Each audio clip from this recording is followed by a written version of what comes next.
We head to 1920s Ireland for the historical backdrop of our next conversation. The Irish War of Independence is where my next guest sets his latest work of historical non-fiction. Award-winning journalist and author Linden MacIntyre is set to release, or has released, his latest book. It's called An Accidental Villain, A Soldier's Tale of War, Deceit and Exile. And Linden joins us now. Good morning, Linden. Morning, Nadia. So place this figure in historical context for us. Who was Sir Henry Hugh Tudor? He was a number of people, actually. He was a hero in the First World War, British Army. Started out as a captain, ended up as a divisional commander. Multiple decorations and honors, and he came out of the war full of glory. His best friend, oldest friend, was Winston Churchill, who during the war had sort of served at the front as a battalion commander, then went into the government as Minister of Munitions, and at the end of the war had become the Minister of War. Tudor was wondering what to do with the rest of his life. He had a family, 4 children, a very sort of dutiful wife who used to follow him to all his military assignments from time to time, and very traditional family. Churchill calls him up one day in 1920 and says, "I have a problem in Ireland, and you're the guy to help me fix it." The problem was an uprising by Irish nationalists and Republicans, and they were making a great deal of headway. At this point in time, Churchill and the Prime Minister of Britain, David Lloyd George, were very sensitive to this sort of thing because in the wake of the First World War, there was a widespread demand for self-determination in a lot of places that had been subjected to imperial control for a very long time. Ireland was probably the most dangerous from their point of view. And there was a widespread perception in the British cabinet that if Ireland succeeded in winning some form of self-determination and independence from the British Crown, that this was a virus that would spread to many parts of the empire and would probably bring the empire crashing down around their heads. So this had to be snuffed out. And they didn't want to do it. They didn't want to call it a war, like a civil war or some sort of a war involving themselves on their own doorstep. So they decided they would define it as a crime wave, and the rebels were just criminals, and that it would be handled by the Royal Irish Constabulary, which was the national police force, which was a part of the government, the British establishment in Ireland. So they assigned the job to the Royal Irish Constabulary. It wasn't working out because they didn't think that the Royal Irish Constabulary was being tough enough. So they brought in General Tudor, and he brought in 6 of his comrades from the Western Front. And the British were busily loading up the Royal Irish Constabulary with English and Scottish veterans of the First World War. These were tough guys, tough fellows who didn't like Irishmen particularly, and who were considered by the Irish to be traitorous. And many of them had the usual post-trauma problems that veterans of wars have. So it was a sort of a very controversial addition to law enforcement in Ireland, and it started to go sour even before Tudor got there, and it got worse after he arrived. So take us through some of that arc that you explore in this book, right? He started off as a hero in the nation.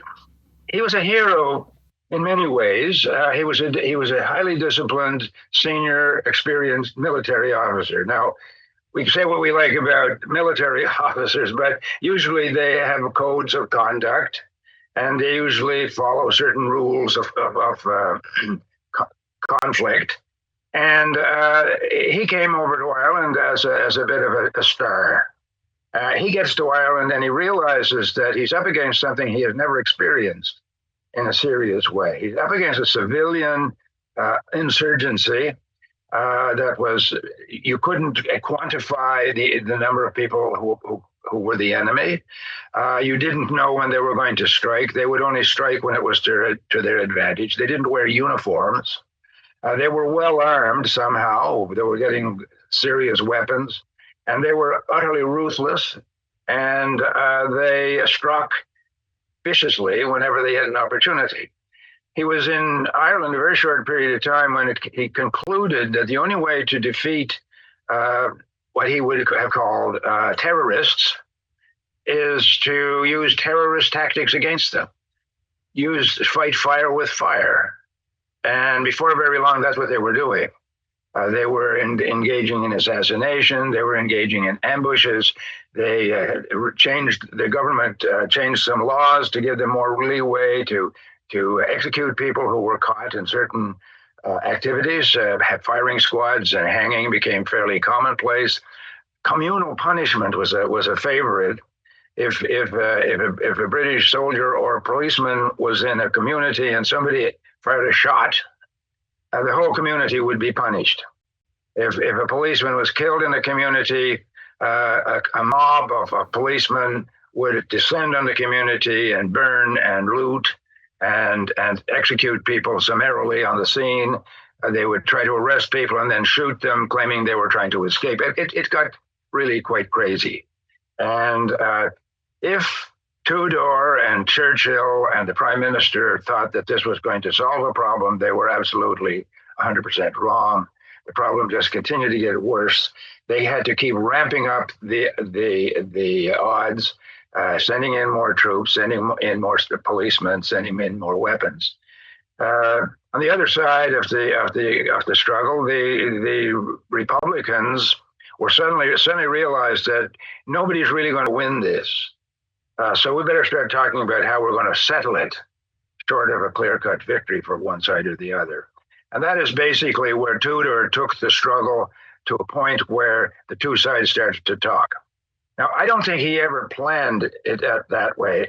And the deceit that I refer to in the title of the book has to do with the fact that he was never fully in the picture of what the policy was going to be. It was going to be to hammer the enemy, get them on their knees, and then drag them into a set of negotiations where they would be the underdogs. They were up against the most experienced diplomats in the world, the most experienced politicians in the world. These were not diplomats. These were not politics. They were from the most academics, artists, writers, and gunmen. And they would get into a negotiation with the British government, and they would eventually lose. They would be given crumbs. The British government probably knew that they would go back to Ireland with the crumbs and Ireland would explode. And that's exactly what happened. They went back with a peace treaty that the Irish rejected, and it resulted in a civil war that was probably even worse, bloodier than the War of Independence. What was it about this figure that captivated you, that captured your attention and made you want to write this book? Well, the first thing that captured my attention was that he was obviously a very, very close and influential friend of Winston Churchill. The other thing that captured my attention, I was a reporter for many years, and there's nothing gets a reporter's nose twitching than the obvious fact that somebody doesn't want the reporter to know something. General Tudor spent half of his life trying to cover his footprints in history, trying to cover his fingerprints on the story, to try to write himself out of history. He knew very well there was no way he was going to look good. He knew very well that there were a lot of Irish rebels that wanted to shoot him if they ever got an opportunity. And in the early days of the post-war period, they were looking for opportunities to kill him. They were killing others, and he dodged them long enough until he realized that I have to find a place in the world where they're not going to get at me. And the place in the world that he settled on was Newfoundland. Now, I know Newfoundland quite well. It's a neighbor province to where I grew up. I know a lot of Newfoundlanders, and I was absolutely intrigued by this. I was intrigued by the fact that Winston Churchill had this extremely close friend living in St. John's, and that there was no obvious explanation for this. And while Churchill was in the business of trying to save the planet from in the Second World War, he was meeting with the President of the United States off the south coast of Newfoundland, And he sent word to St. John's, I want my friend Hugh Tudor to come over here for lunch. Well, I'll send an airplane to get him. I want to talk to him. So I'm saying, what was that friendship all about? And when I started to look, I discovered, well, the friendship was all about a very important chapter of world history, and that we all know who Churchill was, and everybody who didn't really didn't know anything. So, but we didn't know the person on the other side of that friendship, Major General Sir Hugh Tudor. So I couldn't put it down. I felt like putting it down many times because I quickly realized the reason that man survived to live to be 94 years old was because he made himself inconspicuous. He went to a place where he was safe because during the First World War, he had a battalion of very heroic Newfoundlanders under him, and they did well, and they respected him. He never wrote a memoir. He never kept a diary that we know of in Ireland. He did not write letters to people in which he mentioned anything about Ireland. He wrote to Churchill constantly, and Churchill wrote back constantly. Ireland hardly ever got a mention.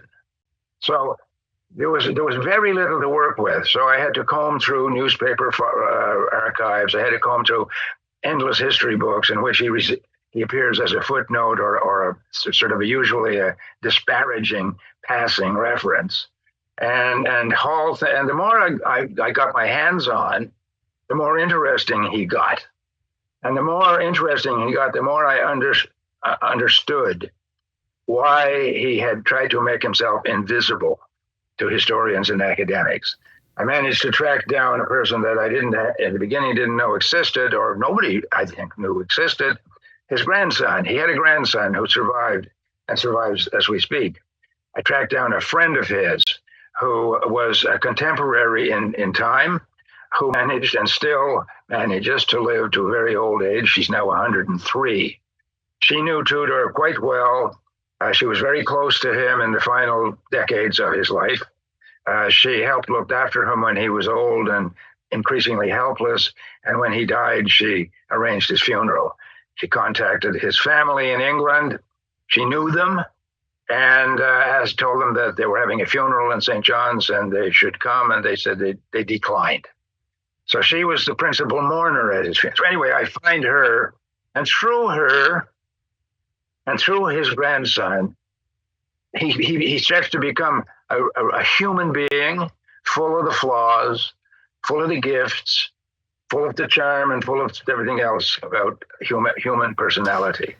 And he became real to me. And was there any sense that you got in speaking with his grandchildren about whether there was any contrition about the brutality in which he conducted his force?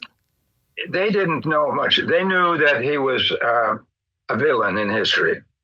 They didn't know much of the details of what he did. From overall, I come to the conclusion. I maintain the belief that he was not in any way contrite, that he in no way regretted what he had done in Ireland. He saw it as the duty of a servant of the crown, and that he fulfilled his duty. The fact that he was used as a scapegoat for major politicians, he strongly believed that this was in the national interest and in the interest of the empire. And of course, the interests of the empire were parallel to the interests of humanity, because the British believed that the British Empire, of course, was God's greatest gift to the world in all time. So he could think of no wrong, even near his death. There was a young Irishman, 18 years old, a medical student, who was mixed up in the struggle, and who got caught at a scene where 3 British soldiers were killed. He was the only one caught. He was the only one charged and tried for the killings, and he was sentenced to hang. The government, even in the thick of all this, they knew that it would look bad everywhere to hang an 18-year-old med student for murder when the evidence against him was circumstantial. They went ahead with it anyway, largely because General Tudor and one of the other senior army officers at the time insisted that it was necessary to hang this kid in order to prevent the soldiers and the policemen in Ireland from being terribly upset at the fact that there was no retaliation for the murder of 3 other soldiers. So the young man went to the gallows, and Tudor could have said it's a mistake to hang him, but he didn't. He said you have to hang him. Many, many years later, there was a famous song written about this kid whose name was Kevin Barry, a sad Irish ballad about the poor fella who was hanged by the awful British. Anyway, Tudor, late in life, was living with a woman who was a nurse, maybe a companion. Well, we don't know what that relationship was. But she had a nephew who was a good singer. And the nephew was visiting her one afternoon. The old general was in a bed in one of the rooms. And the woman, Monica was her name, she asked her nephew, sing me that sad Irish song. I love Irish songs. She was of Irish descent. Sing that sad song about Kevin Barry. And her nephew started to sing, and the old general, who was probably half unconscious at the time, sat up in bed. And if you'll excuse the language, he shouted, "Don't you dare sing about that little bastard in my presence." And he sank back down on the bed. So the man was unrepentant. He was still kind of bitter. He never forgave the Irish for the murder of a number of his colleagues and friends and a lot of the policemen under his command. But he showed absolutely no resentment that I can find to the fact that he had to spend 40 years of his life living far from England, far from family, far from friends in Newfoundland. After his time in Ireland, Winston Churchill next appointed his friend to British Mandate Palestine. What do we learn about Hugh Tudor during that period? Well, that was Churchill had a couple of motives there. First of all, Churchill at that point had become the colonial secretary. And part of his responsibility was Mandate Palestine and Mesopotamia. And they were costing a ton of money to police and to secure by force. And so he decided he was going to do a big cost-cutting thing. He hired Tudor, who needed a place to go after Ireland. He couldn't stay in England. He certainly couldn't stay in Ireland. He assigned Tudor to take about 800 of his Irish policemen called the Black and Tans. They were considered, their name was synonymous with ruthlessness, to take them to Palestine to keep the Arabs and the Jews from fighting and struggling with each other. Because most people now know historically, under the British Mandate and under the Balfour Declaration of homeland in Palestine for people of Jewish background, that by 1922, when Tudor went there, the Jewish population of Palestine was increasing rapidly. And the Arab population was beginning to say, hang on a second, where is this going? We didn't expect this. And of course, they were constantly being reassured, well, your interests will always be looked after. But we need to give a place to the Zionists because they need a homeland. And this place is empty, really. And the Jewish people have a historical claim. So we're going to indulge them. We're going to let them come in here, and we're going to let we will make sure that they don't cause any trouble. End of the story, of course, is still being written. But Tudor took all these Black and Tans over to Palestine to keep the peace. And it's interesting that before they went, there was a great concern on the part of the British government that there would not be publicity about the fact that these ruthless, discredited Irish cops were moving into Palestine, and that they were going to treat Palestine with the same as the Irish problem. So that was suppressed, but word got out.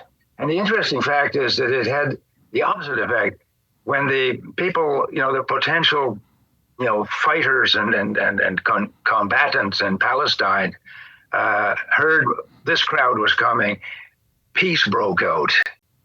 They did not want to tangle with these frightening Irish police officers, and everything was quiet for a while, but not for a long while. But for as long as Tudor was there, he considered He wrote a letter to Churchill once, and he says, compared to Ireland, Palestine is a rest cure. He didn't have much to do. But Churchill then fell out of politics. The government of Britain changed. The new government and the bureaucrats didn't like Tudor, and they fired him. Tudor is now sitting in 1923, 24, unemployed for the first time in his life, no safe place on the planet where somebody's not going to try to shoot him. And finally, somebody suggested, you have history with Newfoundlanders. You have history in the place, and we can set you up there so that you will be as safe as you will be anywhere. And eventually he went to Newfoundland in 1925 and spent the next 40 years living in relative security, protected basically by a population. Well, they didn't particularly like him. They didn't like his nasty side. At the same time, they respected his heroic side because they had direct experience of his leadership in the First World War. A complicated figure, Linden. Thank you for shedding light on this. That's a kind characterization. Understatement, perhaps. Linden, yes. Thank you so much for your time. A pleasure. Thank you.